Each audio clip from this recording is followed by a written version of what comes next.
Hello guys, welcome to Jitendra blog.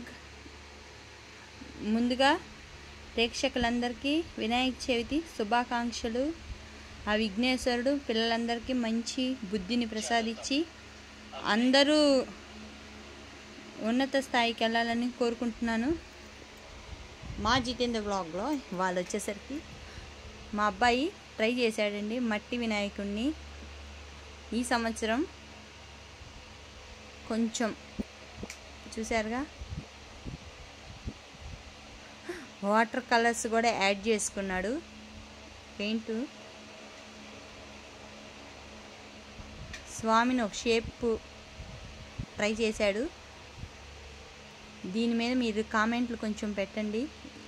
ఇంకేమన్నా మార్పులు చేర్పులు ఉండాలా, ఇంకేమన్నా చేయగలగాల, మా అబ్బాయికి ప్రోత్సాహంగా ఏదైనా చెప్పండి. 4 మాటలు కామెంట్ రూపంలో. Please subscribe my channel.